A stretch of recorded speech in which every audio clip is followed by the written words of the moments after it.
This program is brought to you by Emory University. This program is brought to you by the Emory University Center for Ethics. Hopefully you can still hear me. Okay. So good evening and welcome to Masking Mistakes, the 2024 Brian Shields Lecture on Institutional Ethics. My name is John Leiseker and I am the new director of Emory Center for Ethics, which is hosting tonight's event. The series focuses on situations that test the moral character, resources, and imaginations of institutions and those who work within them. COVID-19 was certainly such a test. How does one keep a nation safe based on emerging and complex data while allowing social life to continue to flow in the ways that sustain almost everything we do? It thus seems timely to look back at how a multifaceted healthcare system in conjunction with state agencies handled a time that few are likely to forget. And given that thoughtful people will assess that handling differently, it seems essential to look back by way of conversation that engages and tests varying viewpoints. As with efforts to address a pandemic, efforts to advance ethical life require collaborative and generative dialogue. Before introducing our panelists, allow me to thank Brian Shields for his generous support of this series and our Masters in Bioethics program. As a pharmaceutical sales rep, Brian stood up to his employer for misleading doctors and patients about the effectiveness of one of its drugs in treating non-small cell lung cancer. Such a commitment to accountability is exemplary, and it is in the spirit of accountability that we gather tonight, although not just to look backwards. We also wish to focus on lessons learned, and those might very well include successes. So thank you, Brian.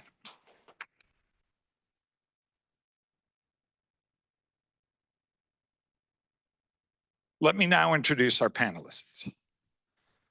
Carlos Del Rio, MD, is the Leon L. Haley Jr. Distinguished Professor of Medicine in the Division of Infectious Diseases at Emory University School of Medicine and Professor of Global Health and Epidemiology at the Rollins School of Public Health, which is why he has 3 business cards. Dr. Del Rio was awarded the Phoenix Award, the City of Atlanta's highest honor, for his medical guidance and support during the COVID-19 pandemic. In 2023, he was among Georgia Trend's 500 most influential leaders in healthcare for his decades of patient care, infectious disease and global health research, medical education, and healthcare administration. Dr. Del Rio works on emerging infections, epidemics, and pandemics, including the response to the 2009 pandemic influenza, AH1N1, as a member of the WHO and CDC advisory teams. Vinay Prasad, MD, MPH, is professor in the Department of Epidemiology and Biostatistics at the University of California, San Francisco. Dr. Prasad studies the quality of medical evidence, cancer drug development, clinical trial design, and healthcare policy. His work, which utilizes a wide range of epidemiological methods, often falls into the category of meta-research, and he is frequently cited in health policy and evidence-based medicine. Our moderator is Gerard Vong, D.Phil, Associate Professor and Director of the Master of Arts in Bioethics at Emory University. Dr. Vong's research focuses on the fair, ethical, and systematic distribution of benefits and risks, with a focus on distributing scarce healthcare goods, as well as how advances in bioethics and moral philosophy can feasibly improve health policy, health outcomes, and clinical care. He's active in both writing about and consulting on healthcare and public health policy, including guidelines for the ethical allocation of scarce inpatient and outpatient resources for Emory Healthcare, both during and before the COVID-19 pandemic. So welcome and welcome.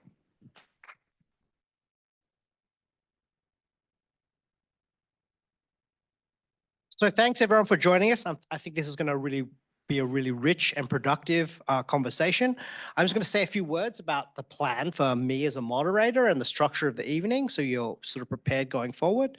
So we're going to begin with a kind of a retrospective discussion of the public health policy response to the pandemic thus far, and think about the various policies that were enacted and the evidence that we had for those policies in the science, as well as issues to do with kind of public scholarship and communication with the public. And then in the latter part of the evening, we're going to transition to talking about policy lessons for the future, whether that's about vaccination policy or masking policy, as well as future response to pandemics. Throughout, as this is a Center for Ethics event, as well as a Jones Program and Ethics event, I want to tease out value differences and ethical underpinnings of these different sorts of policy decisions and communication decisions. I'll also want to explore the role of public scholarship during a period of intense public attention and disagreement. So that's a sort of game plan. We're going to run until about 8 o'clock.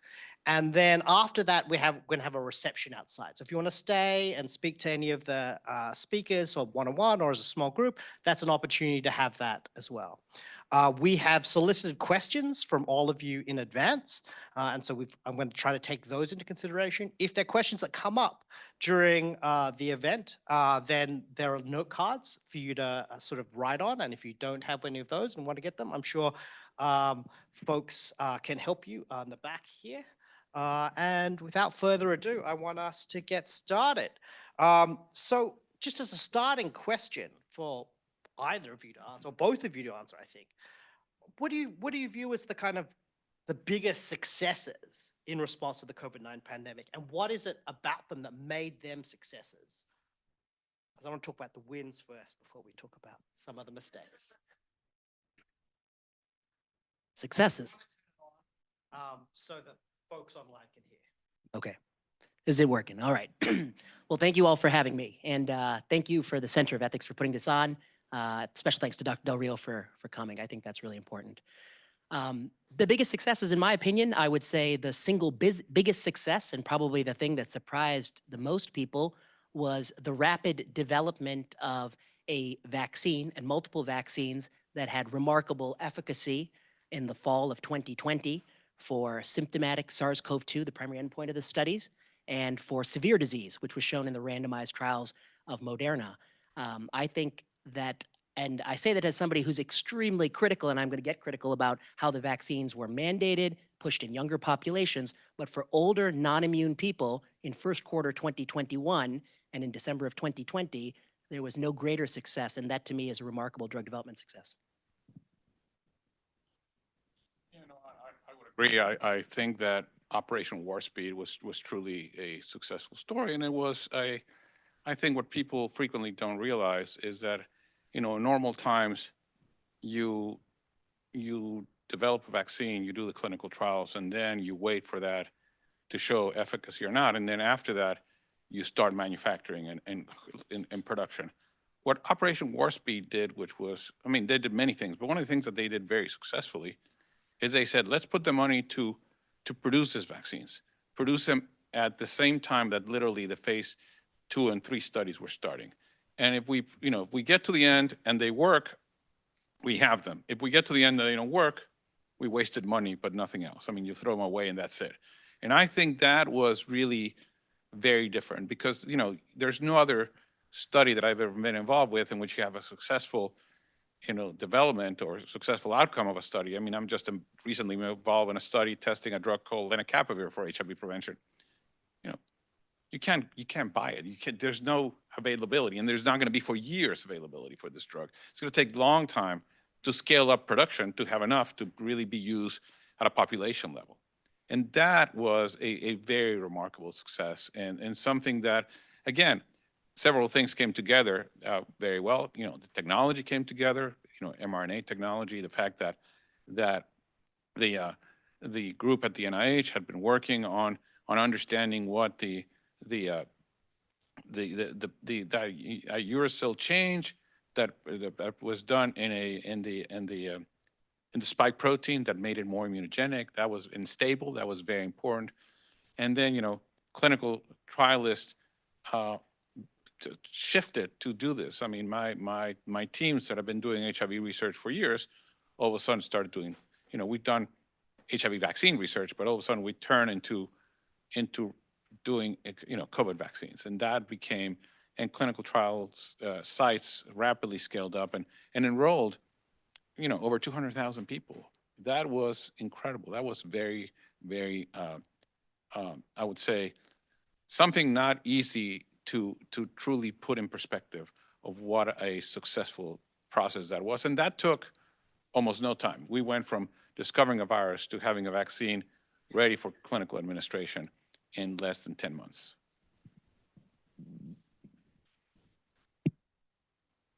Something that came out in your answer, I think was really valuable, was thinking about the perspective that was sort of shown by this development of this drug. That was sort of surprised, the vaccines, it was very surprising in how quickly it was developed and how effective it was. As someone that was sort of involved in the forefront of a number of these issues, what else do you find, like the perspective that you have that I think that you feel like the public was lacking in the pandemic? On the issue of the vaccine development or all? In either that or more generally?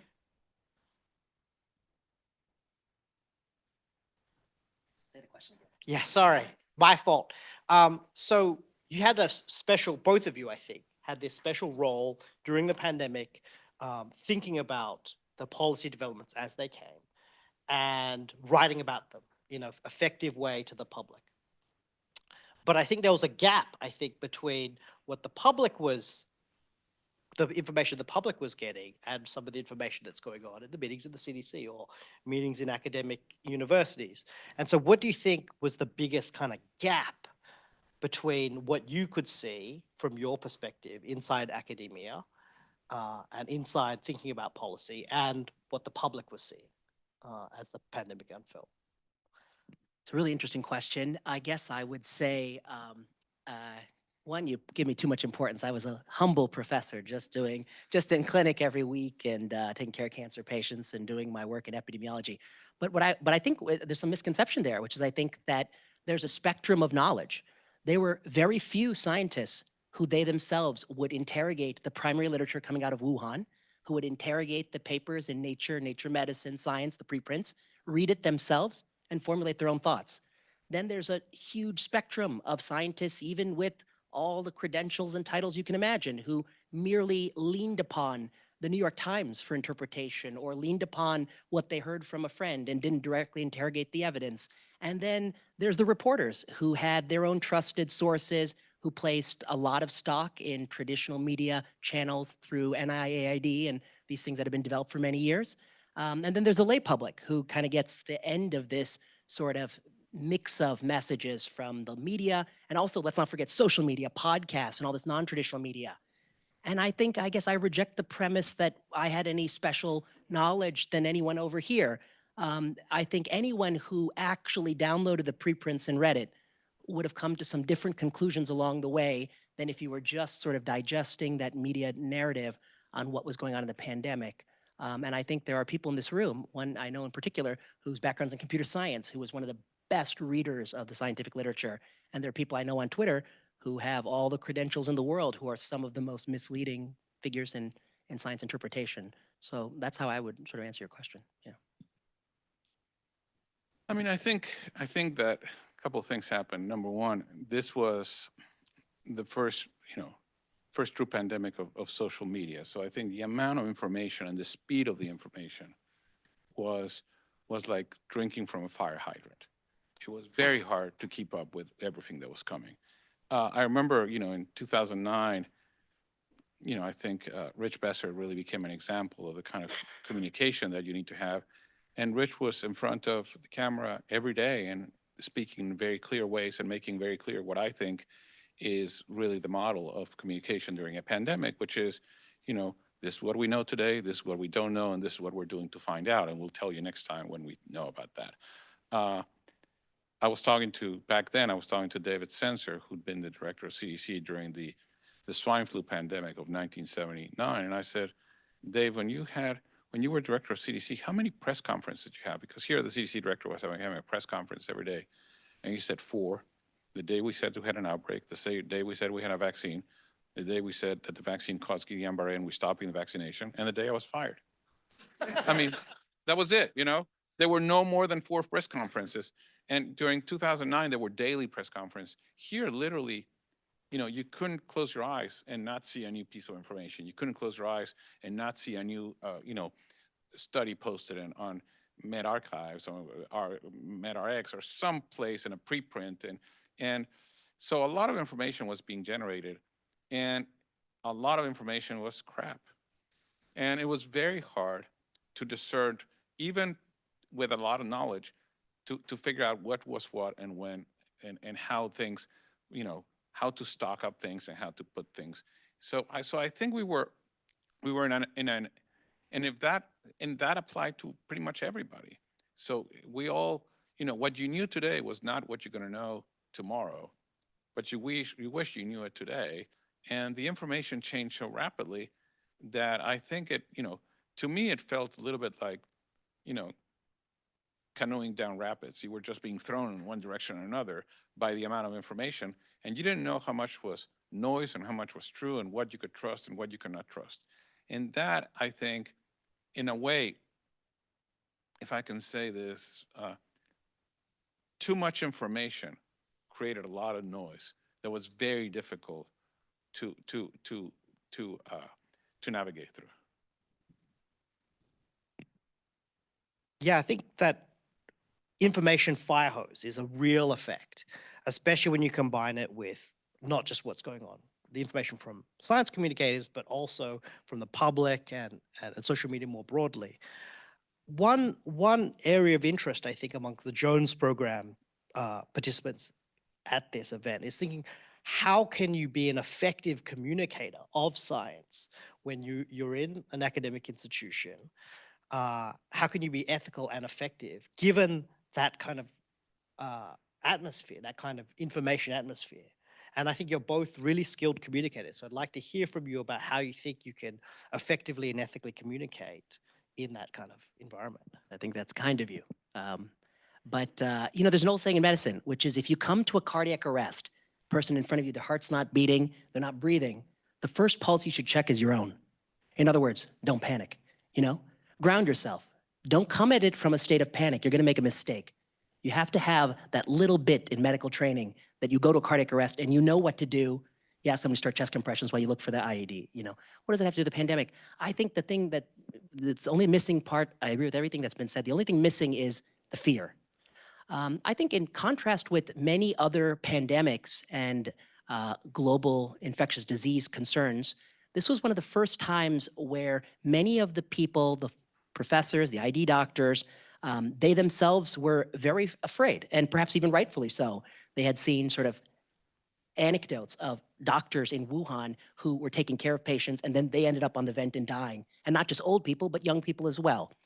And when you approach a problem like COVID-19, especially in those early days of February and March, and you yourself are extremely anxious, perhaps even rightfully so, about your children, about your own well-being, about working in the hospital, not having enough masks or PPE, I think it's easy to leap towards the most aggressive, barbaric, draconian sorts of responses without asking yourself, what exactly is the risk? How does it compare to other things? What exactly are the appropriate countermeasures? How can I do things and continue to get more information along the way? I think a lot of people struggled with that, and you know, I don't pretend to be perfect about everything, you know, but I think that one thing is I don't think I was personally that worried in the spring of 2020, and that was largely because I had looked at exactly the age gradient of reported deaths from Wuhan, and so, you know, that was one thing. I was certainly worried for my mother and my father. But your question about communication, the last point I would make. So, you know, I think to come at it from administrative neutrality, and then I think to know your limits. We hear a lot about epistemic trespassing in this pandemic, which is, you know, I'm an oncology doctor. Who am I to comment about infectious disease? And there are cardiologists in this audience. Who are they to comment? And even if you are an epidemiologist, I'm a professor of epidemiology. Well, then I heard, well, you're not an epidemic modeler professor. You're a professor of regular epidemiology. I said, my God, you know. But to me, it doesn't matter what your title is. The real epistemic trespassing is not reading it with your own eyes, not just thinking through sort of critically about what people are telling you and what would sort of be true or false. And that's something that lots of people with perfect credentials or imperfect credentials, they didn't do that work. They had opinions, but I don't think they actually read the data in real time, and they weren't familiar with it. And I think that led them to sort of just get caught up in the groupthink, particularly as the groupthink increasingly took on a political valence. And each political party had their own sort of narrative around what ought to be done, which was really full steam in 2020, an election year, and full steam by the summer of 2020. Yeah, I agree. I think fear in all of us played a major role. I think that I really was not. I didn't really feel a lot of fear until we started seeing what the virus was doing in New York City, and talking to my colleagues in New York City and seeing, that they didn't have enough morgue space and that they had to put bodies outside. That was very scary. And it was very scary, not necessarily personally, but knowing how fragile our healthcare system was, how very rapidly it was going to be overwhelmed, and what the consequences of that were going to be, not just because of what it did to people with COVID, but what it did to people with other diseases. I mean, if you don't have hospital bed capacity and you have a heart attack, you're going to die. If you don't have hospital bed capacity, and and you need chemotherapy, you're not going to get it. So I think that to me was probably a very, very scary point of realizing that this was real, that this was going to overwhelm us very quickly, that we didn't have a lot of hospital capacity, and that this was going to be a pretty significant. I think the other component that to me was also, I think, very daunting is realizing once it became very clear that this was disproportionately impacting, poor people. And I mean, we say racial and ethnic minorities, but really was not because of the race. It's because of their social condition. It was because of the social inequality we have in this country, and that obviously, had a very profound impact into those are many people who are not insured. Those are many people who, really depend on having their job. Those are many people who are going to be significantly impacted by this epidemic. I mean, I remember very, very well, as if it was yesterday, uh, enrolling this one man in his late 60s from Honduras in the remdesivir study. And he lived in a multi-generational household, 3 generations. One of the kids brought it COVID, and both grandparents and parents got COVID. And essentially, out of a household of 3 kids and 2 parents and 4 grandparents, at the end of the thing, there were 3 kids and 1 mother left. Everybody else died. And, it was really, and, I took care of a lot of them, and it was really absolutely awful to see that. I mean, that was just, quite frankly, very scary to see that this was happening, and you couldn't do anything. And it reminded me a little bit of, I'm old enough to remember the early years of the HIV epidemic. And it was very similar to that. You just couldn't do anything for people. There was absolutely nothing you can do but basically, hold their hand and help them die. And here in COVID, we couldn't even do that, right? I mean, people were in isolation, and family members couldn't be with them. And I think that created a even more, I mean, I think there's nothing worse than dying in loneliness. But no, absolutely. I mean, I can tell you that one day I was enrolling a patient. I was actually following a patient we had in the remdesivir study, and the patient was in the ICU, was in prone position, and we needed to get some swabs up the nose of this patient. And I told my research nurse, "Don't worry, I'll take care of it." So, like a mechanic gets under the car, I got on the floor and got under the patient bed and started, putting the swabs up the nose. And as I was doing that, the patient coughed and the ET tube came off, and all the saliva and gob came all over my face. I mean, literally, I got home and I rapidly washed my face and everything. And I got home and I said, "I'm dead. I mean, this is it. This is the end." I mean, when you get exposed to that amount of fluid, you say, this is going to be really bad. And yet, I did fine. I don't recall, I don't think even got infected or anything. So it is the kind of thing that I think as you got more comfortable, you felt better. But initially, I think that anxiety and that. Now, when it gets to communication, I think, and then we can talk more about this, but I think one of the things that you learn about communication is that, as I said, it was a rapidly changing epidemic. It was a with new information happening. And I think one thing that you rapidly have to learn is that you need to be humble, that you need to really say, well, this is what I don't know. This is things we don't know. And I think, and really being able to say, we don't know, as opposed to being dogmatic, I think it becomes very important when you're dealing with something like this. The problem is that at some point in time, you have to make decisions. And making decisions based on imperfect data is something that, I mean, we all do as clinicians, right? That's something that, I mean, today I was discussing a patient and, do you start this person on steroids or do you wait for the biopsy? What do you do? This person is about to lose their eyesight. You need to make a decision. You can't wait for the biopsy. This could be temporal arteritis. Yes, it could. So you have to make a decision. At some point in time, we clinicians do that frequently. We make decisions based on imperfect data. And I think throughout the pandemic, a lot of decisions were based on imperfect data. And a lot of those decisions were wrong decisions because, you have to make decisions and somebody has to make decisions. And that is part of the problem, that I don't think we are very, I think we need better ways to really understand and really evaluate the information, because quite frankly, while I agree with you that reading the literature was important, I don't think it was sufficient. I think you really needed a way to compile a lot of the information, and maybe computational systems, maybe AI in the future will give us better approaches. But I think at this point in time, I just don't think that we had the tools to be able to do that. One thing in that discussion that really struck me was one of the worst things in life could be dying alone, dying lonely. So now I want to have a look at some of those policies that were instituted in hospitals, namely patient visitation restrictions, where people couldn't be with their loved ones at the end of their life, or they couldn't be with their loved ones when a mother was giving birth. Do we think that those sorts of policies were justified at the time, or could be justified in retrospect? What was that a mistake, or was that the right thing to do in that kind of scenario?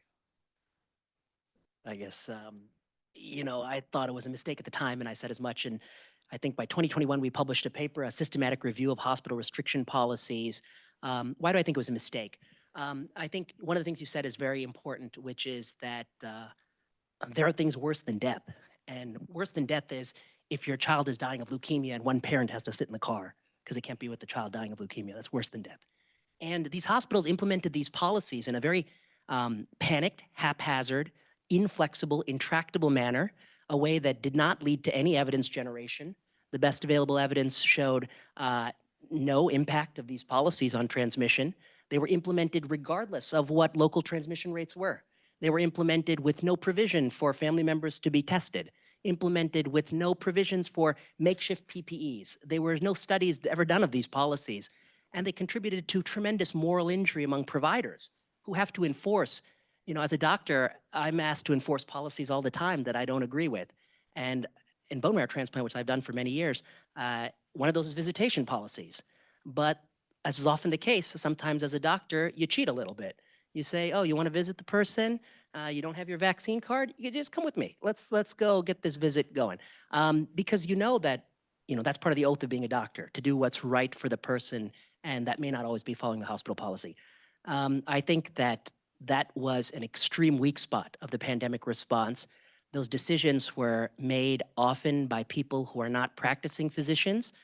They're made by the new administrative state that runs these mega hospital corporations, which we all have come to work for, which in my mind, speaks to broader themes on, is UCSF a university? Is Harvard a university? Or is Harvard the Partners in Healthcare system, a $4 billion entity? What is Harvard? And so to me, the administrators, risk-averse legal teams making these decisions absolutely inflexible was one of the greatest and most lasting moral injuries of the pandemic. Certainly didn't have any basis in evidence. That evidence was never generated. That evidence was always negative.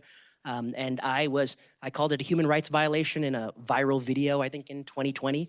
And I continue to believe it's a human rights violation. And I think it's one of the reasons why the public is so distrustful of the healthcare system and doctors since the pandemic. disagree. I just would add that I think a lot, at least I would tell you that here locally, I think a lot of the policies and a lot of things were very colored by the experience we had with Ebola. And I think, the Ebola transmission to healthcare workers, et cetera, the fact that SARS-1 was primarily transmitted to healthcare workers and at hospitals. If you look at the outbreak of SARS-1, I mean, most of the transmission occurred in hospitals. Most of the transmission did not occur in other places. Hospitals were really a major source, and that's what we're seeing. That's what we see in Ebola. That's what we're seeing right now in Marburg. So I think a lot of the coloring of that came from realizing that healthcare facilities are a major sort of touching point of this mega outbreaks, and that I think caused a lot of my colleagues who are hospital epidemiologists, I'm not a hospital epidemiologist, to push for certain restrictions because they were really, I think in a way, we're very afraid of getting more healthcare workers sick. And I think we saw, at many times during the pandemic, but I think primarily, the Delta wave clearly showed us that when a lot of healthcare workers were out, hospitals had a problem. And I think having too many healthcare workers that were sick was seen as something that we just could not afford at that point in time. So I think that was a lot of what was happening, where a lot of those policies, didn't make sense, and in retrospect, they were not properly implemented. I think absolutely, and I think they did little to prevent a lot of transmission. But I can see where they came from. So one, I think, really valuable thing that came out with this example is that public health policies have these really big sorts of impacts on people's lives, right? Whether or not you can spend time with your child who's dying, whether or not you can spend time with your mother that's dying. Those things are extremely valuable. My father passed this past year, and I was very grateful to be with him in Australia. So I think, but what happens with these policies is you have to weigh very different kinds of goods, right?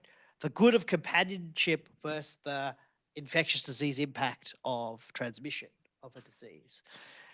We might also have to ask ourselves questions about the value of education, and when you're considering, say, school closures, right, or even Emory's closure, right, where we went remote. So there are lots of different values at stake when we make these sorts of decisions, and they seem very different in kind, right? Companionship versus health. How do you weigh and balance these very different styles of values in making these decisions, in evaluating the policies that come out from a hospital system? So I think it's a great question, and it's just typical of a philosopher to ask these questions. It's your stock and trade. And I completely agree with your general premise that there are trade-offs that are not fully scientifically answerable. They require values and judgment. And in that case, technical expertise is no better than just polling what the American public thinks. I mean, the public has as much a right to weigh in on values and preferences as does the experts in infectious disease epidemiology. We may have disagreements about the technical expertise of transmission. But in the examples you raised, the point I want to drive home is that I don't think it was a trade-off. School closure, I don't think, was a trade-off between, on the one hand, the years of life lost because kids have lost 30 years of educational gains, which is a catastrophic loss in this country. On the one hand, the kids did not get to have domestic abuse and sexual abuse reported, catastrophic harm to children. Children have high rates of anxiety and depression, more ingestions of household chemicals, all these harms to children on the one hand. And on the other hand, you are going to say school closure slowed the spread in communities to grandma and actually prevented fewer people from dying. But the problem with that trade-off is it actually didn't do that. We had a very good regression discontinuity study by August of 2020 looking at Germany that showed no impact on transmission rates. We had data from Sweden, which never closed schools under 12 years old. And they did so because Anders Tegnell looked at the Wuhan transmission data. He saw that this was not an epidemic driven by children. In contrary to other respiratory viruses, he saw that children did not disproportionately die. In fact, IFR was thought, even by summer of 2020, to be on par with seasonal influenza. So to me, the problem with some of these public health policy choices, and keep in mind, in my city of San Francisco, not only did we close March, April, May 2020, we closed entire next year, fall of 2020 and all of the first half of 2021. We didn't reopen public schools in certain school districts until the fall of 2021, long after teachers had had crack at getting vaccinated if they wanted to, and adults had. So what we did to children was unconscionable. The harms to children, and I don't think that there were those benefits to grandma. There's a paper by the USC group, which was very modest discussion, differences in transmission. There's a really good science advances paper by Chirag Patel and Ilan Ben David that shows, almost no impact of school closure. So to me, that was a good example where, it doesn't matter what your values and preferences are, it was a bad decision. The hospital policies, admissions policies, I think are a similar vein. I think we could start to talk about things like, business closures and the like, large gatherings. Sweden did ban gatherings over a certain amount. Those are places where the trade-off exists. But for some of these decisions, I think they were just cold, hard errors. They were errors made at the time. And then the other thing I want to highlight is they were errors supported by a propagandistic media environment. The New York Times reporters covering this, we have a paper out just now, my group, we show that the New York Times reporters issued many corrections as they covered the COVID-19 pandemic. If the corrections are made at random, they're getting things wrong. Sometimes they're going to overcall something or undercall something. We show 2-to-1, the corrections are made because they falsely over-reported the harms, particularly in children and young kids. They created this narrative that your kid is going to die of MIS-C if you send him to school. Your kid is unsafe if they're 2 years old and don't wear a cloth mask. They're creating that narrative, which further undermines, societal faith in schools, parents' reluctance to send kids to schools even when they reopened. And as much as respect as I have for Anthony Fauci, when Ron DeSantis reopened Florida schools in April of 2020, Fauci was on many television networks telling people that that was a very bad decision and that was harmful. That was after he had full chance to vet Swedish data, where he knew that the risk to kids was basically, on par with seasonal influenza, and the risk to teachers was actually much less than being, for instance, a baker or a cab driver in Sweden, had much higher occupational risks for contracting SARS-CoV-2. So to me, the schools is an example, just completely wrong in 2020, wrong in 2021, and pretty much everything we did to children. And it's the biggest mistake we made. And the last thing I'd say on that point is, I suspect over the course of the next 50 to 100 years, if you add up all the years of life lost from COVID, which is a catastrophe, there'll be many years of life lost. The years of life you're going to lose from what we did to children is going to be 10 to 100 times as big just from the restrictions on them as all COVID could ever do. And that's going to be the greatest lingering public health failure of the pandemic. Yeah, I think the school closures, I think you can justify at the beginning closing schools until we figure out what was going on and make a short, until understanding. Again, you make a decisions based on, and then you look for the data. And once you have the data, you figure out what to do. And it was very clear that in school districts that implemented testing, that had improved their ventilation systems, there were a lot of things that could be done that will continue safe education in schools. But I think we elected for this process of closing schools. And again, I go back to who got biggest harm of those school closure. Well, it was those kids that had limited resources. It was those kids that had limited internet access. It was those kids that had limited ability of their parents to do the. I still remember talking to a young faculty member at Emory and saying, what's your biggest accomplishment of this past year? And she said, I taught my son how to read, because she was being a physician, but she was also being a teacher, right? She was doing sort of this double duty that many parents did during the pandemic. So a lot of the school closures also were probably way too long, and many of them, again, you talk about the risk to children and the having MIS and other diseases. I think also part of the issue was we're not very good as humans at evaluating risk. We all take risks on a daily basis, right? We all cross the street. I'm going to go home. I'm going to get in my car, drive, and I think if you evaluated every risk, am I crossing, the uh, the Claremont Nord Decatur intersection? I mean, there are accidents there every day. Is it worth driving that way, or should I go differently because there's likely going to be, I could be T-boned very easily there and die. And when you start thinking about the risk of every single thing you do, you may not do a lot of things. But we all take actions on a daily basis, not figuring out risk. But many times when you have, there's many individuals, and I'm going to say parents, but just any individuals, that if I say your risk of your kid developing this is 1 in 10 or 1 in 100 or 1 in 1,000 or 1 in a million, they don't really understand the difference. They'll say, as long as my kid is at risk, I want the risk to be zero. And I think we don't really understand. It's very hard for people to know that there's no such thing as zero risk in life. But it's something that drives a lot of the conversation. A lot of people want, uh, I think that as a equivalence that I see in HIV is, in HIV, we went from, you know, you can't have any sex, you can't do this, you can't do that, to what we call a harm reduction approach. We moved to a, yes, these are the things you can do, and this is how you do them, and this is how you decrease your risk, but you don't break your risk down to zero. I think in respiratory viruses, uh, we simply did not get to this harm reduction approach. And I think it would be really, I think an important lesson in the future for me is to think about a harm reduction approach to infectious diseases, because clearly the risk is not the same for everybody. And telling everybody to do exactly the same only creates problems. So at some point in time, you need to figure out, how do you implement risk reduction in an effective way? I mean, right now, I think about the, you know, H5N1 outbreak among dairy farm workers. You have one group of individuals saying, we got to put all these farm workers in PPE, no matter what we do.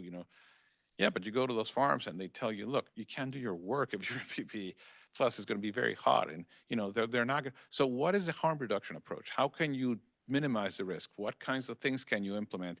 That, I think, is when you start getting into what I think we need to think about as again thinking forward, is many people have gotten very comfortable in this idea of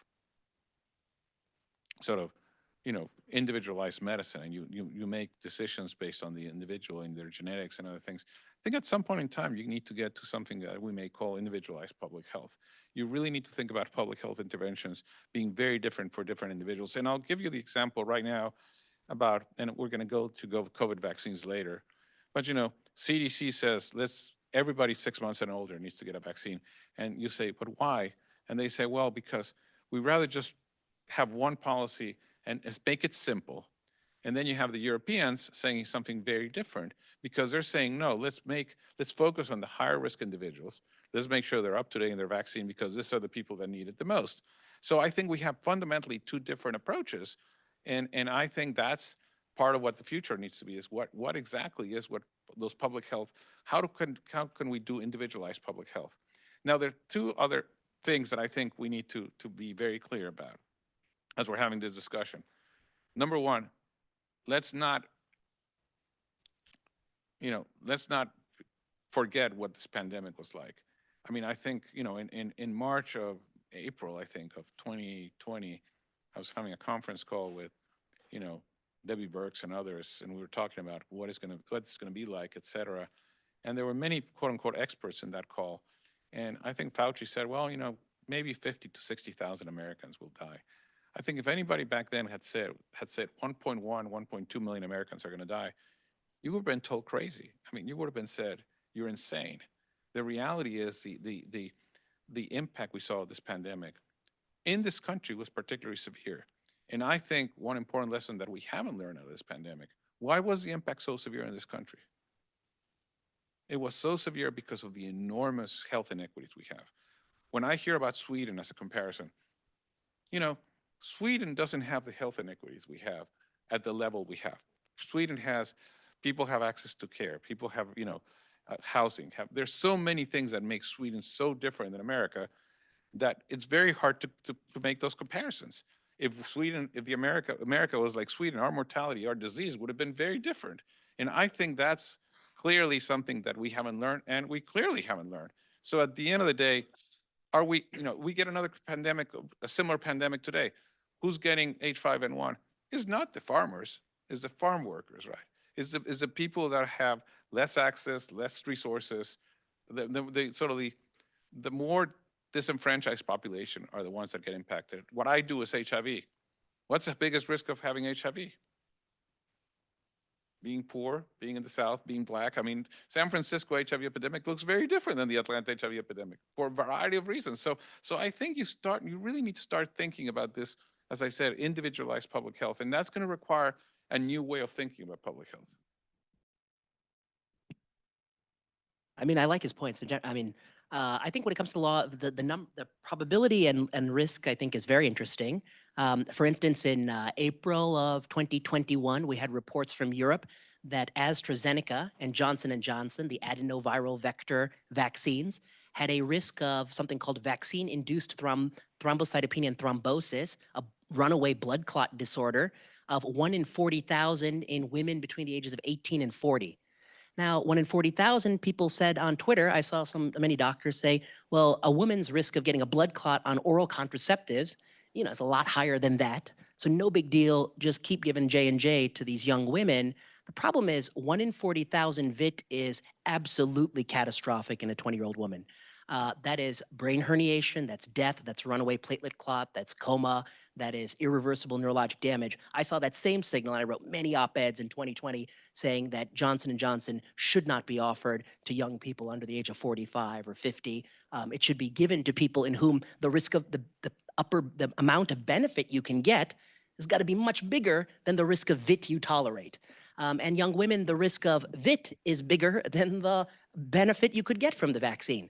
CDC under Walensky didn't take action. And then ultimately, it all took another 2 years before now it looks like, oh, they have taken action. AstraZeneca and Johnson have suspended the entire programs for adenoviral vector vaccines. And we've had global withdrawal of those products.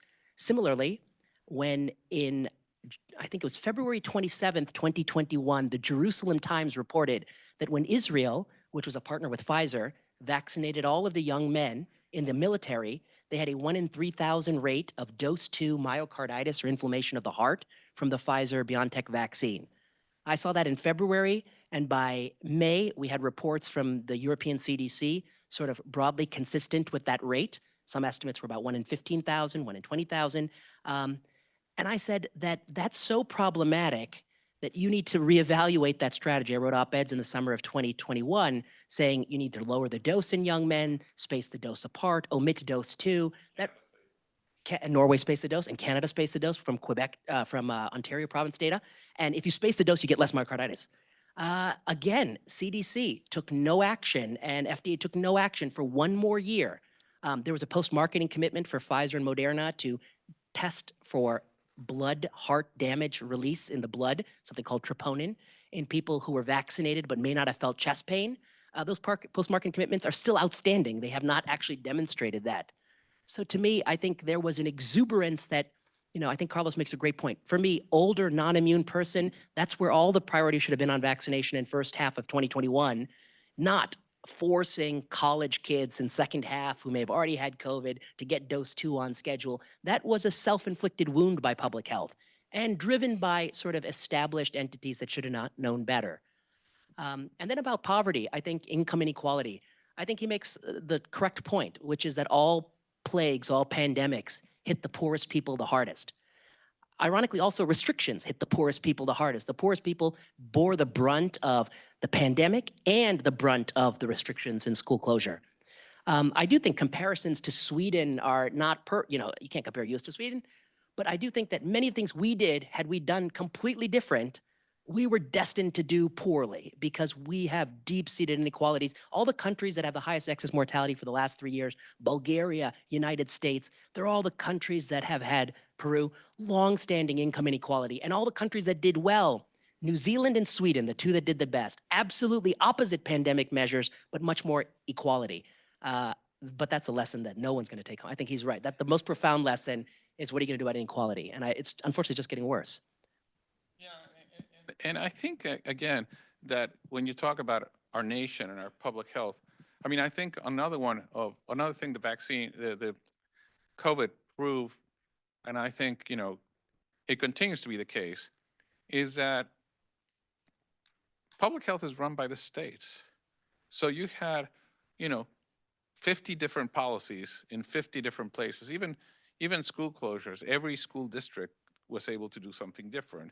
And at the end of the day, it's very hard to come up with solid data and do a good analysis based on kind of so many different policies happening. When you look at, for example, places that produce incredible data, Israel, you mentioned, Jerusalem, Israel produced incredible data. Denmark, there are many other countries that were so quick at producing the kind of data that we in our country couldn't even dream of. So I think that also created a lot of confusion, quite frankly. For everyone that's writing notes for questions, we'll probably send them to the edges of the table so then they can get collected and then they can be brought up.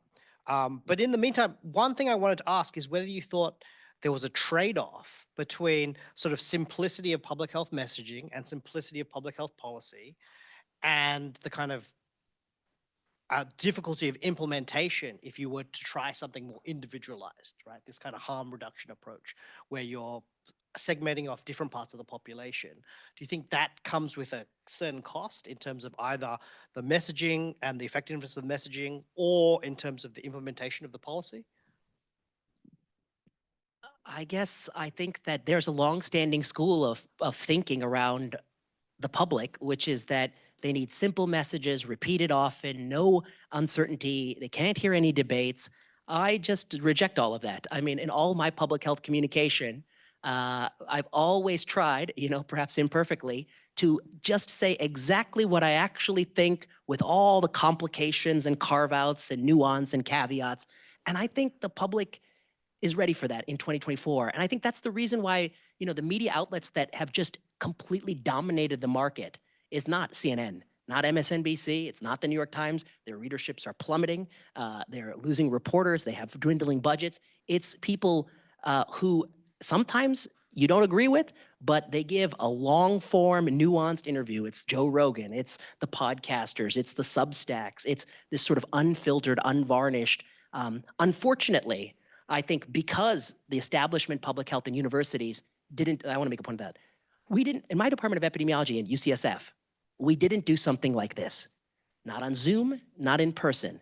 In the entire pandemic, we had no public or even private discussion on should we be keeping our schools closed? Should we be making the 2-year-olds mask in our hallways? Should we be having these? We had no discussions. It was taboo.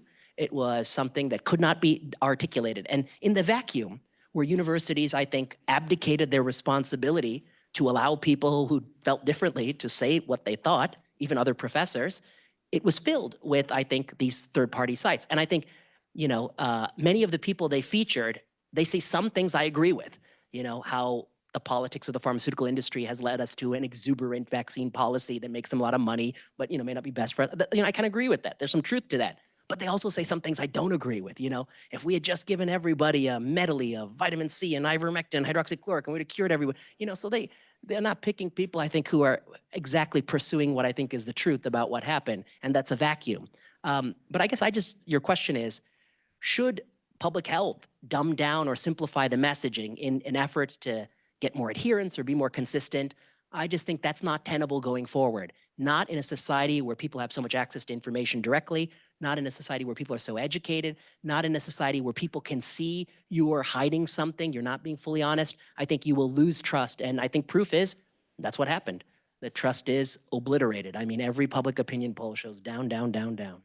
Yeah, no, I agree. I think that, a couple of weeks ago, maybe days ago, Caitlin Rivers had a nice editorial in the New York Times talking exactly about this, and she was saying public health needs to be a little bit more like weather reporting. I mean, we have a hurricane happening right now. You don't know where it's going to hit. You know what's going to happen, but you need to give the information to people and let people then start thinking and making decisions. And I think traditional public health has not done that. We haven't been good at communicating forecasting and talking about, okay, this is what's going to happen. This is the issues. This is what the risk is. This is the kind of risk you can take. The other thing I think, as we were learning more into the pandemic and as we were uh, uh, realizing what could be done, and this is something we really haven't gone into. But I think that in public health also we created this, or somehow the public created this false dichotomy that it was either public health or the economy. It wasn't, you either did public health or you did the economy. And I think one missed opportunity for public health is public health to work and saying, how can we keep the economy going with effective public health? What are the things that public health can do to continue the economy? And I'll give you, I have several examples in my area of what I've done, and I tell you, some of them I've been, heavily criticized about. But, at some point in time, Tyler Perry, called me and said, hey, I have too many people that depend on me. I can't close my business. I need to continue doing what I'm doing. There are too many people, families that depend on having a job and staying with me. What can we do? And he's got plenty of resources. And we set up a system in which, we created essentially a bubble for him. People got tested before they went into the studio. They lived in the studio, in his studio for, 2 weeks. They did filming, et cetera. Then they stepped out and then they came back. We tested, hundreds of thousands of testers and many other things. But at the end of the day, there was zero transmission, and he was able to continue his business during that time.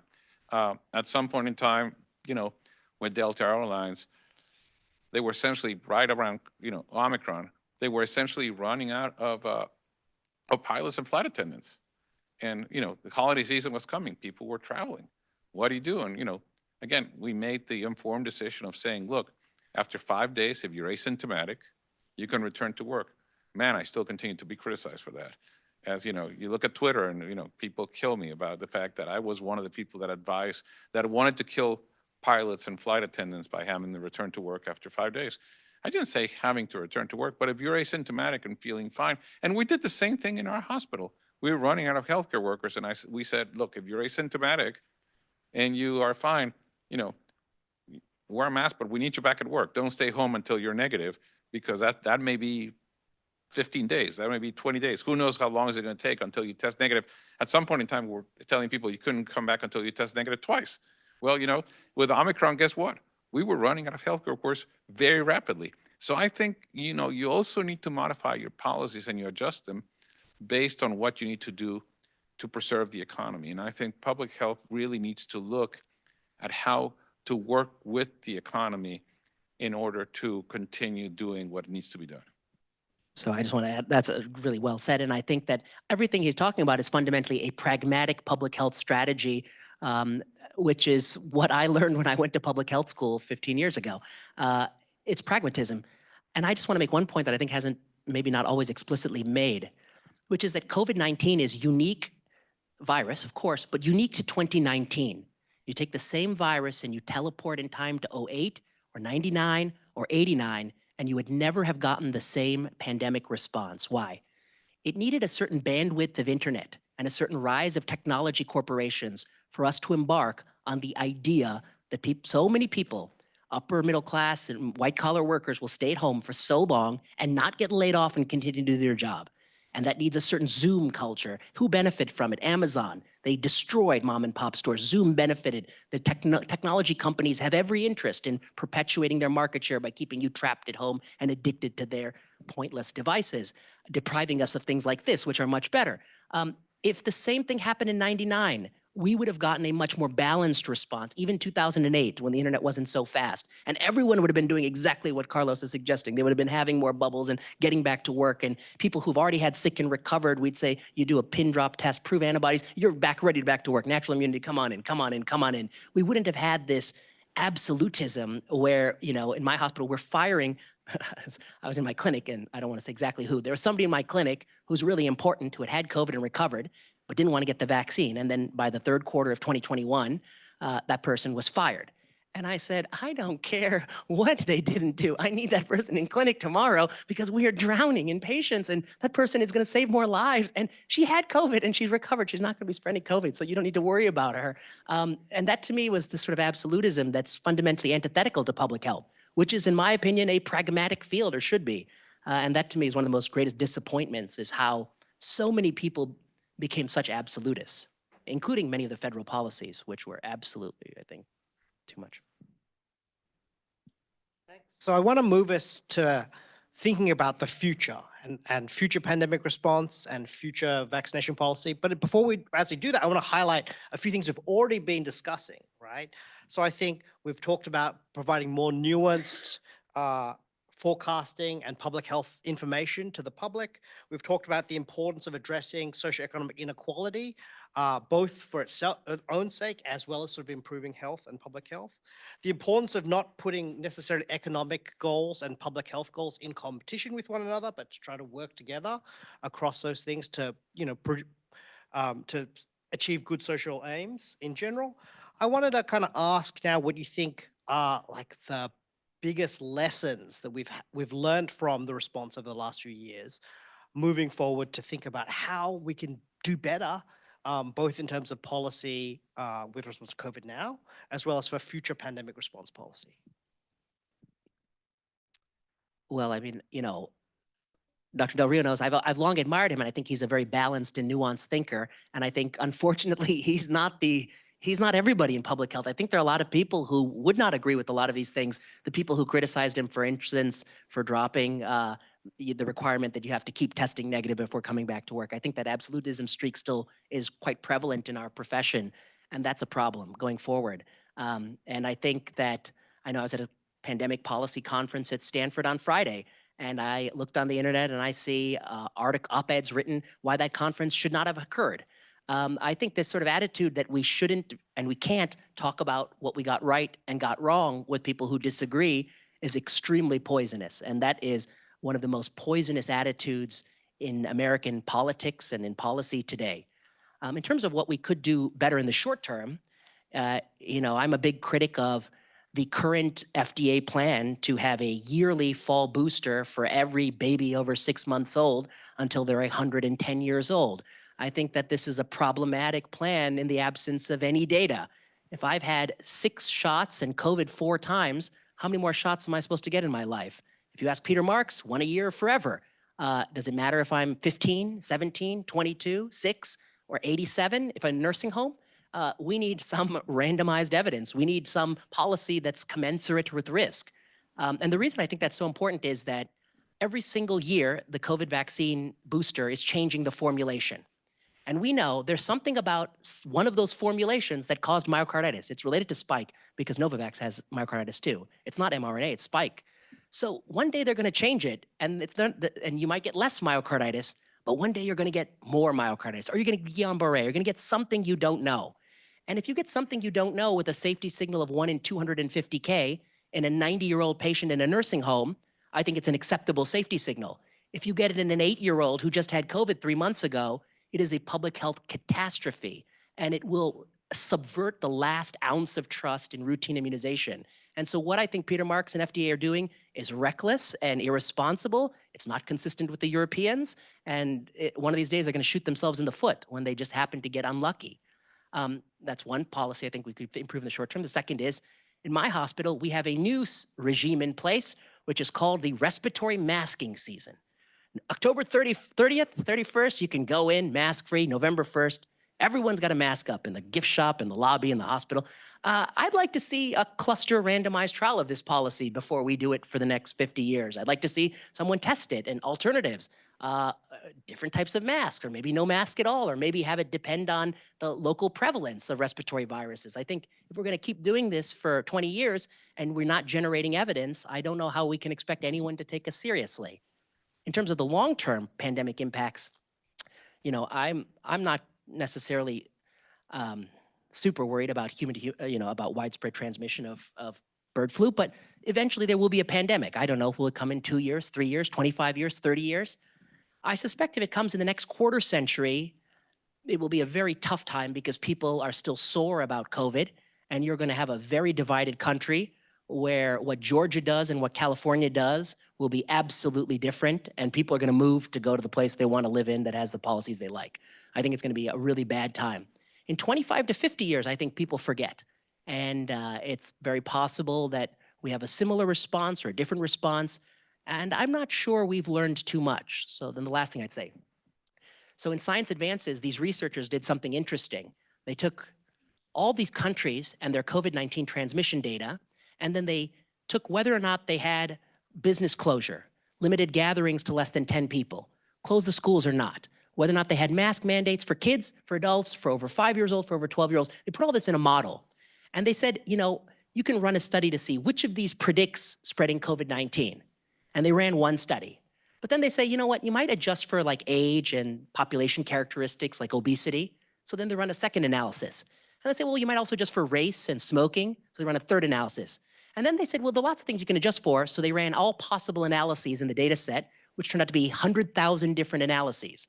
So basically they're simulating 100,000 research groups asking this question, which is going to be asked for the next 100 years. Which of these things helped or hurt?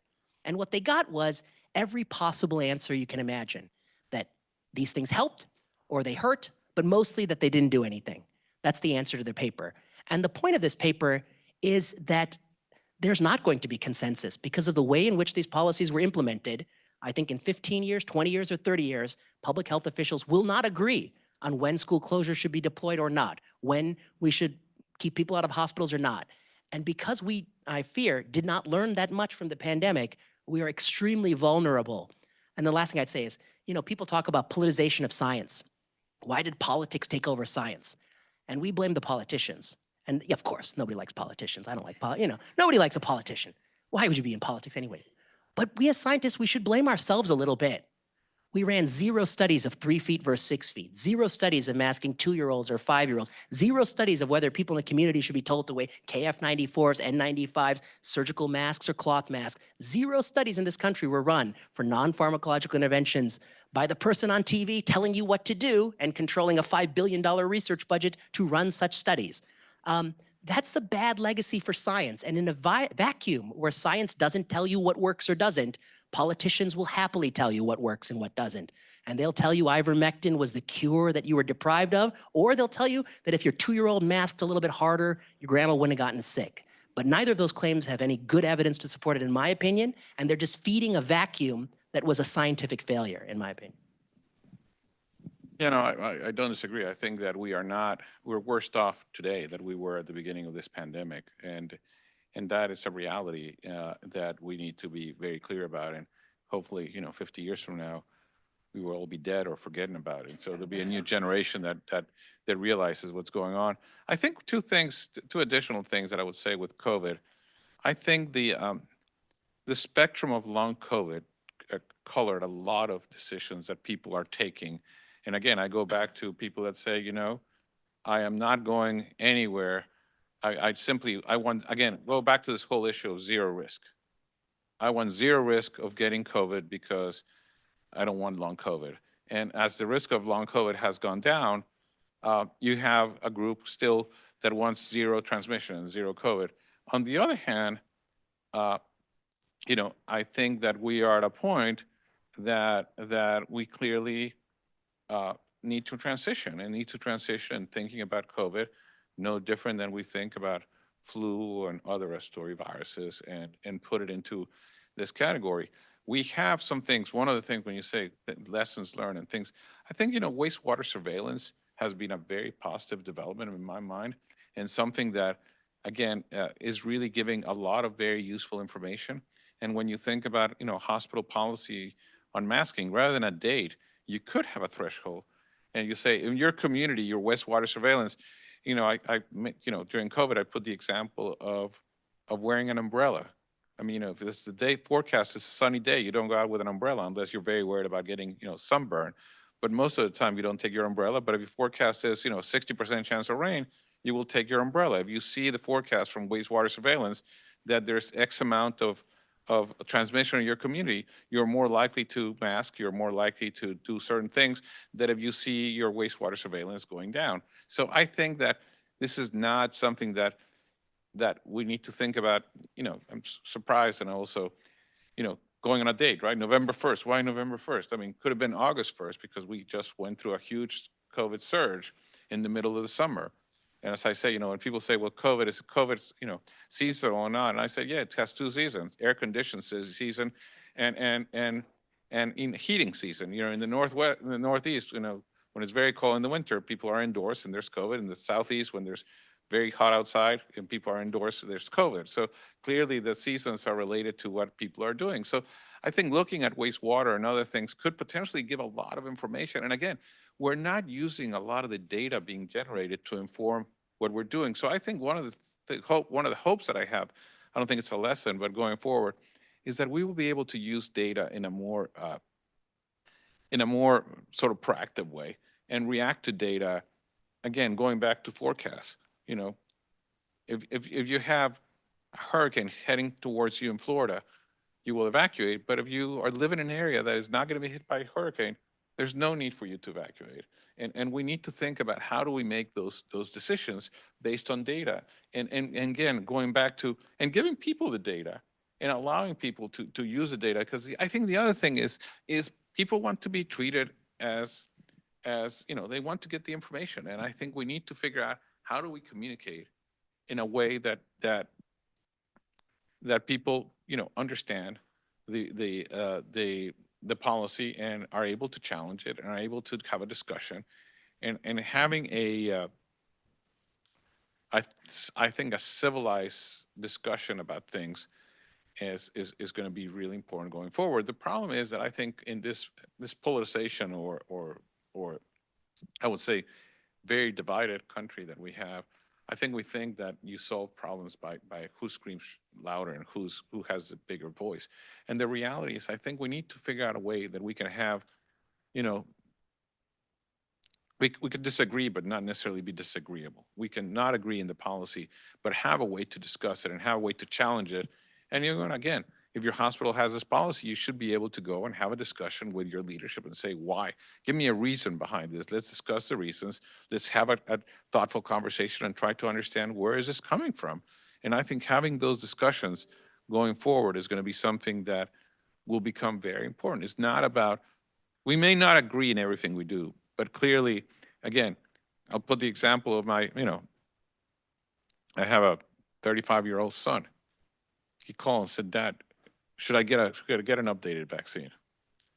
Well, number one, he's one of the few people I know who has not had COVID in his entire life. And we tested him antibodies. He's never had COVID. So I want to clone him because he must have something in his genome that is preventing him, because his kids have had COVID, his wife has COVID, he's yet to get COVID.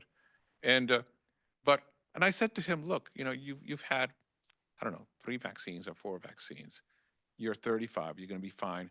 You make your decision. You want to take the vaccine or you don't want to take the vaccines, but here are the risks. And I think you can make, now, my, 90-year-old or 87-year-old mother-in-law says, should I get the vaccine, an updated vaccine? I said, absolutely. In your case, it makes a lot of sense. But that kind of decision-making is something that for example, I've talked to people at CDC. I said, why don't you want to really increase vaccination rate? Let's target the people who need it. Let's talk to Medicare and make, people over 65 Medicare eligible, people that get vaccinated, and you'd really target that population. You make an emphasis to physicians. No, we need to make sure that everybody gets it. Well, at that point in time, the coverage is 8%. You don't get, you spread the wealth and you don't get the impact that you need. So again, going back to thinking about how do you direct policies, and that's something that is going to be, I think, really important in the future. It's really going to be very important to think about, all politics, trippingly say all politics are local. Well, all public health at the end of the day may need to be local and may need to really respond to things like data, water surveillance, and many other things that are happening in the environment that at the end of the day will inform the kind of decisions you make. I really like that. I just want to add one thing about his long COVID point, which I think is very astute, but I completely agree with how they should focus on the groups that are most likely to benefit from vaccination. But long COVID to me is interesting in a couple of ways. One is I just want to acknowledge that Western American medicine has a long and terrible history of delegitimizing and ignoring people who complain and have real problems that they face. So I want to say that right off the bat. That's an important omission on our part in Western medicine, and we need to do better of hearing people when they say it hurts or I'm tired. That's it. It hurts and they're tired, you know? Okay, having said that, I think a lot of the literature on long COVID is extremely problematic and, in fact, even harmful the way it's put out. And I'll talk about one research group in particular, which is the VA group from St. Louis that is published maybe 15 Nature Medicine papers about long COVID. And they're the group that's the basis for the headlines that say COVID is a vascular disease. It's a debilitating, disabling virus. And every time you get it, it damages your brain and your heart and your lungs don't work. They keep saying that. And in part, their methodology is extremely flawed. They're looking at a veterans data set where every time you have COVID, they make a mark. Oh, wait, nope. If you have COVID and you're at home and you're just sick, they don't make a mark in the chart. And if you have COVID and you're home and you test yourself and you're sick, no mark in the chart. You only get the mark in the veterans chart when you're so sick with COVID, you present to a veterans hospital, which is not any hospital, it's a veterans hospital. So they're comparing a handful of veterans who are repeatedly sick with COVID, so sick that they present to a veterans hospital against veterans who still get COVID, but not as sick. Okay, so that's one point. The second point, they're not actually measuring these endpoints in a very objective way. They're looking at ICD-10 codes, which are billing codes, which are used for the way in which we all justify our own existence at a university. And I will tell you, the easiest way to get a lot of billing codes on your chart is to see a doctor. Because you come to a doctor, I got to push some buttons before I get full billing or full credit for seeing you. And so what they're doing is this huge, vast array of studies that is leading a small proportion of the population who I think is susceptible to this messaging to be extremely fearful about living their lives. And that might be as simple, I mean, and you might say, well, it doesn't affect them. Sure, there's some people who maybe they just want to wear a mask on the plane. I think that's totally, you want to do that, fine. I'm not going to do it, but you want to do it, fine. But there are some people who are still masking their children, who are preventing their children from meeting other children. And that is a deep harm. And they are doing that on the basis of extremely bad evidence. And then we could talk about long COVID in kids. I think it's extremely problematic. But the last thing I'd say about long COVID is every pandemic hits the poorest people the hardest. But except long COVID seems to be hitting the richer upper middle class people much harder. And that is a fundamental difference than COVID. And so I think our narrative around long, exactly. The poor, no, he's right. The poor people can't, when you have to work, you can't afford to have long COVID. When you're in India, you can't afford to have long COVID. And I think that's part of it. And so, and the last thing I say is my own university and many universities are guilty of running these cash consuming long COVID clinics where they find wealthy people who believe that they're suffering from long COVID and they run batteries of echoes and PFTs and all this stuff. And I'll tell you what, if you want to find some cardiac problems in me, put me in the MRI machine. You're going to find something. I'm going to stay away, you know, because you put more and more scans, you medicalize people, and then it's a self-justifying enterprise. And to me, it's extremely problematic that universities are making so much money from this. This $10 billion proposal to fund long COVID research, I think, is a complete mistake. It's going to lead to a bonanza, I think, of low credibility science. So people with long COVID are suffering. They need very controlled studies for what might make them feel better, minimal medicalization, and maybe sort of dispel some of the narrative that these VA studies are as, yeah. Long COVID, I agree with you, is that a lot of the research around long COVID will help us understand and better characterize this post-viral infection debilitating. I mean, we used to call this, you know, chronic EBV, and, you know, has different names that we've seen with multiple diseases. And I think understanding how significant viral debilitating diseases give this sort of post-viral myasthenia and other symptoms, I think it's actually really something that, you know, at the end of the day will be great to have some research but it needs to be very well done research. And it's hard to make research right now in long COVID when there's not even a good definition of who has long COVID.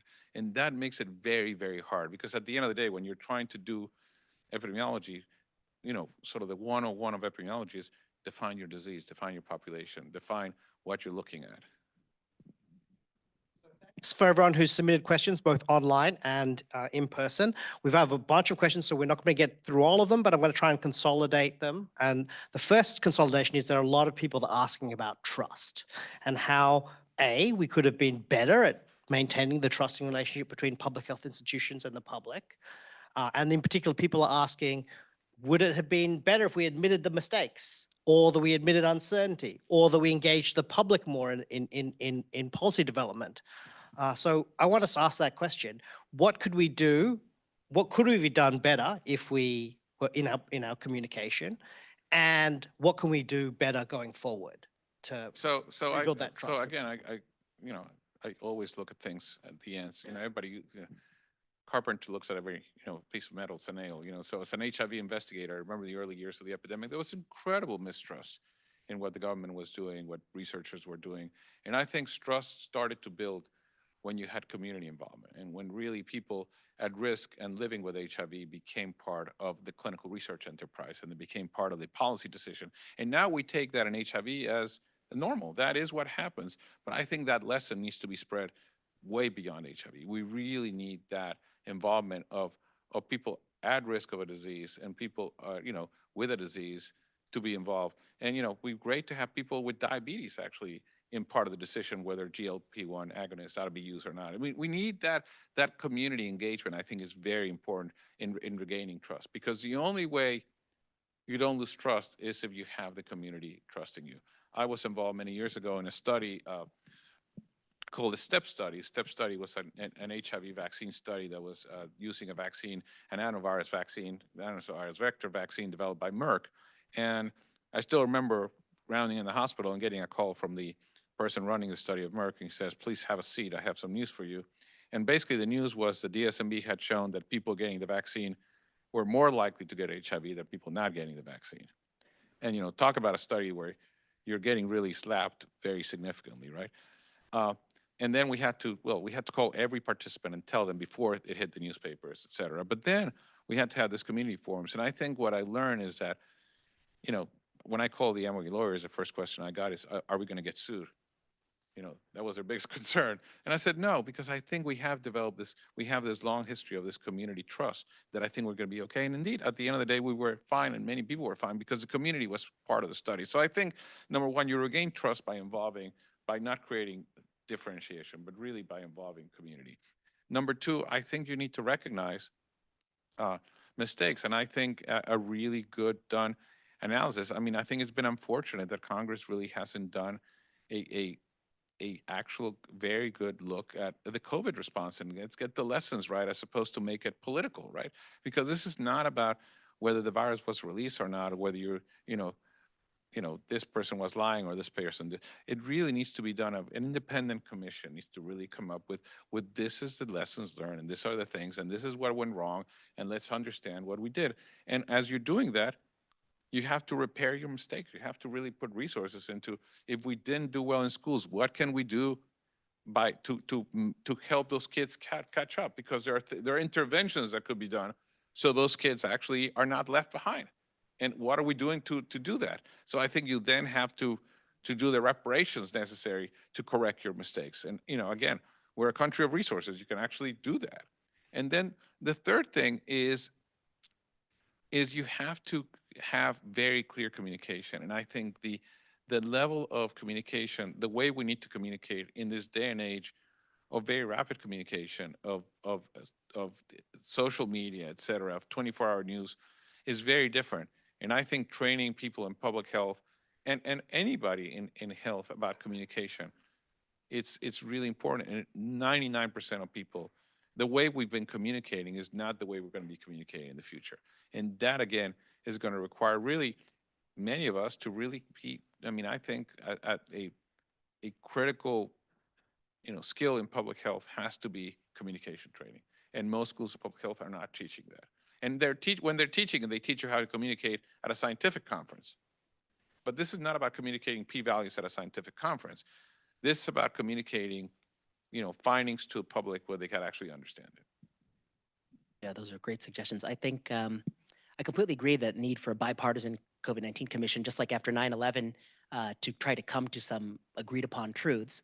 In addition to that, I think some of the structural problems in our system could be fixed. One is the CDC has two roles. One is to collect data, aggregate it, report it, but also to set policy and also to run a journal called MMWR. I think those three roles have to be split into three different agencies.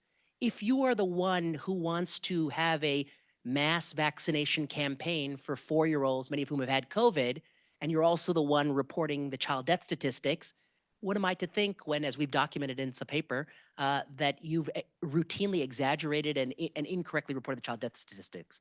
It seems to me it's rather to serve your purpose of getting the child vaccine update. When you publish a Marin County hairdresser cut hair of 200 people and didn't get COVID, ergo masks work, what am I to think of that extremely low credibility anecdote being offered as the basis of public policy when it's your policy? So I would separate the policymaking arm from the data collection arm and have them be a complete firewall in between so that those two are not in conflict. The next structural problem I see is that the person on television who's giving public health advice in a crisis cannot also be the figurehead of the agency that controls $30 billion in federal research funding. And the reason I say that for both Collins and Fauci is that it puts you in an impossible position, which is the average ID doc who may disagree with that policy will be extremely unwilling to criticize you because they're worried they won't get their next NIAID grant through. And I think so that's to me is an untenable conflict. There should be people who brief the public on policy and people who oversee grant giving, and they just can't be the same people. I think they did make some mistakes. Of course, the FOIA email from Collins to Fauci showing that when the authors of the Great Barrington Declaration called for a focused protection strategy, I just want to be clear, I didn't sign it at the time because it didn't have all the things I wanted, because I was actually concerned about inequality and I wanted more of that language in there. I didn't sign it at the time, but I recognized in that document that I didn't sign, there were some things in it that were right. Schools should be reopened for kids. What are we thinking about college kids and young teens at home? What's happening to their mental health? And maybe we can put nursing home patients in the same bubble that Tyler Perry had, rather than what Cuomo did.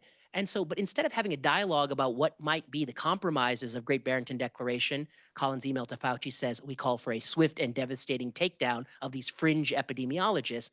And it led to sort of a widespread campaign to discredit them, which continues to this day. Even the conference where several of them attended on Friday, I think, is still subject to that kind of that tarring. I think that's problematic. I think vaccines. When Trump was president, Peter Marks famously said, and he's the head vaccine regulator at FDA, he's the head of CBER, Biological Evaluation and Research, he famously said, if Trump pressures me to approve the vaccine and I don't feel it's ready, I will resign. Then Biden came, and he didn't, and Trump famously didn't pressure them. And in fact, we could talk a little bit about how the statistical plan of the Pfizer vaccine was changed so that the Pfizer vaccine result happened on November 8th, after the election, where it would have happened on October 15th had they stuck with the original statistical analysis plan. But Trump did not pressure Marks, he didn't resign, but then Biden took over, and Biden pressured Marks to have a full Pfizer-BioNTech FDA biological licensing agreement approval so that by fall of 2021, they can have mandates. And they didn't want to have mandates under EUA, emergency use authorization. They wanted the full approval to have mandates, even though legal experts will disagree on that. Well, then Marian Gruber and Phil Krause, deputy and head of FDA vaccines, they resigned. And in Phil Krause's testimony to Congress this year, he says it's because of direct political pressure to give full marketing authorization to a vaccine that he felt did not yet warrant it. So now you have political interference with FDA. So I think there has to be a complete firewall from FDA and any politics going forward. And these are just the beginnings of structural change. Who decided that natural immunity would count for 0 doses? Paul Offit says in an interview that there were 5 people on a phone call and the vote was 3-2, and Offit voted that natural immunity should count as at least 1 or more doses. That decision made by 5 people who we don't know who they are, behind closed doors, led to actual people losing their jobs, being pushed out of sectors of work, maybe having more alcoholism, more depression, and lost career earnings. This kind of decision is fundamentally non-transparent and extremely problematic, and I think the public needs an assurance that these decisions have to be made in a public forum going forward. Okay, and then the last thing I'd say about trust. You know, about a week and a half ago, the New York Times broke a story that Jay Varma, who was the New York City public health official advising de Blasio, is on hidden camera, and on hidden camera, he's admitting that at the peak of fall 2020 coronavirus restrictions, he participated in at least 1 sex party with 8 to 10 people and 1 rave. In other words, he didn't certainly follow the letter of the law and certainly not the spirit of the law. You had Gavin Newsom, who sent his kids in California, the governor, to private school, while your kids were kept out of public school. You had Nancy Pelosi get her haircut. You had London Breed, the mayor of New York City, go dancing. You had Gretchen Whitmer go to Florida. You had Jay Pritzker from Chicago go to Florida. You have a number of politicians setting restrictions that they themselves in private did not obey or follow. And policymakers too. Bricks famously had Thanksgiving 2020, Deborah Bricks, against her own advice that she was giving the American public at the time. I'm working on a paper where we'll give you the full list of all this hypocrisy. But I think it's important. It's really important because people don't like hypocrites. That's the one thing we'll all agree on. No matter where you fall in these, nobody likes a hypocrite. And hypocrisy to me, you could read it as, in one sense, you know, they're a hypocrite. But to me, it speaks to something deeper. They knew the policies they were setting were antithetical to who we are as people. We're a social animal. Why do we even have respiratory viruses? Because we have to touch each other. We have to be close. That's what we are. And they knew that these policies they were setting, telling people you can't see your loved ones, no one could survive this policy. They themselves can't even abide by it. And I think the public has this feeling that there's two groups of people out there. There's all of us who have to follow the rules, and they're the elites who set the rules who are not governed by them. And as long as we have that feeling, I think trust will be lost. The feeling has to be we're all in it together. And the rules have to be something like an HIV epidemic. You tell someone you can't have any sex at all, that's not an effective public health strategy because people also have to have sex too. Maybe not as much sex as Jay Varma, but they have to have some sex, okay? But that to me is one of the biggest problems of the response. Right, so we are running out of time, even though we're going to run a few minutes after 8 because we started a little late. So I've got to apologize to those folks that weren't able to get their questions asked. If you're here, I invite you to come speak to the speakers afterwards. They're going to be here for a few moments. But I just want to give us the opportunity to have any final remarks. Dr. Zorio, Dr. Prasad? You know, I would say that this was I hate to use the word that's wasted, but it's an unprecedented event, right? I mean, this was a pandemic of incredible impact globally, and I think it's changed the world in very, very different ways. And I think that the way this virus evolved and continues to evolve is something that it's very different. I mean, you know, again, I work with a virus that evolves. It doesn't evolve like this. You know, this virus has changed in dramatic ways, and we've seen, it will continue to be with us. It's not going away. It has become part of and my hope going forward is that we learn and we continue to do the right science and the correct science, because at the end of the day, science has to inform what we do. I think we need much better vaccines. I think the vaccines we have right now were good as an emergency, but they're not the vaccines that we need in the future. They're not the vaccines that we need, and hopefully, you know, there'll be better vaccines. Designing vaccines to prevent respiratory and viral infections in general has not happened. They're not very good. If you even look at the current, the current flu vaccine that is being administered probably has about a 30% efficacy preventing infection. Not very good. But, you know, it does have a significant efficacy preventing severe disease and mortality, primarily among older populations. So again, we need to think about how do we message this kind of issues, and how do we let people know that we will need to put a bigger emphasis in science-based, transparent public health. My biggest fear going forward is that there's been so much lack of trust and loss of trust in public health, but primarily I worry about vaccines, because we can argue about COVID vaccines, but I think, you know, giving it to kids, but hopefully we should not be arguing about measles vaccine given to kids. We should not be arguing about polio vaccines. And we had made enormous gains in vaccination, and we're going back on many of them as a result of the COVID vaccine and the debacle. And I think that, to me, is actually the biggest, one of the most biggest harms out of this pandemic, is the loss of trust in what I think are really important tools that we have in public health, which is vaccination. I mean, childhood vaccination, you know, has changed the world for many kids. I mean, the fact that there's no polio globally, you know, about a few cases here and there. measles, and I can go on and on about talking diseases that were incredibly devastating to kids. And well, unfortunately, we're pulling back as a result of the mistrust in the COVID vaccine. And that to me is one of the biggest, regrets from this whole pandemic. That's well said. So I guess I'd divide it into two parts. One is what the average person in the audience can take away, and then maybe one is what we could all in the academy take away. The average person in the audience,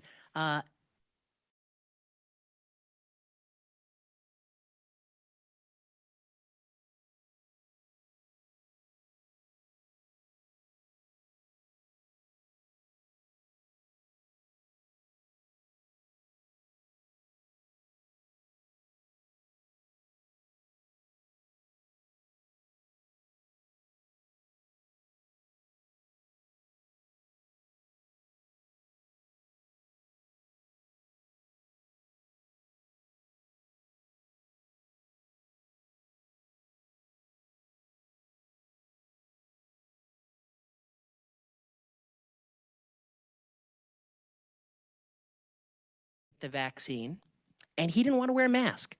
And so this woman tells me, well, you know what? We're not going to my father's house for this Thanksgiving. I said, why not going? And he's like, he's an anti-vaxxer. And I don't know if I can be a part of that family with an I don't think if he's really my family anymore. And I said to myself, what the heck? Your kids are going to kill your dad, not the other way around. He's the one who's taking the risk by inviting you. He's the one opening his home and hospitality, and you've been vaccinated. And so, I mean, I'm not worried about your kids. I'm more worried about your father. And I don't think it's good for you to disown your family over your father's choice. And sure, I would have advised him different. I advised my own mother differently in January. But he had already had him recover from COVID. And at that point, I was like, well, he's had COVID. You could let him go. Let him off the hook. Okay, what's my point? I asked this woman a lot of questions, probing it.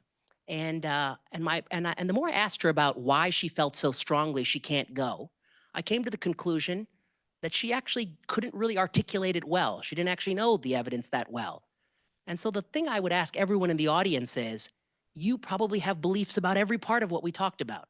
School closure, lockdown, what we should have done in this part. Ask yourself, what do you actually know about it? And if you don't know that much, go back and look at some papers and op-eds and read, and keep an open mind, because maybe what you actually think is not what you think, but what people told you to think. And similarly, I don't think she actually really wanted to not see her father. I think it's a mistake. And I think when I pressured her, she finally got over it. And it was all fine. Okay, the second thing about the academy. What I'd say for the academy is that if you did what we did tonight 100 times in the next year, we will be a much better place. I thank Dr. Del Rio for doing this. I thank you all for hosting it. I think it was a really important discussion. And I think that, they probably picked us because they thought these are two people who are going to disagree on everything. But what you find is we probably disagree on just a few things, and we agree on a lot more. And I think if every university were to have these discussions between the faculty members they think disagree, you will find there's a lot of consensus, but still some important disagreements. And I think everyone is better off when you see each other face to face and have that dialogue, rather than treating each other as avatars on a screen. So those are my concluding thoughts. Thank you for organizing and putting this together. The preceding program was brought to you by the Emory University Center for Ethics.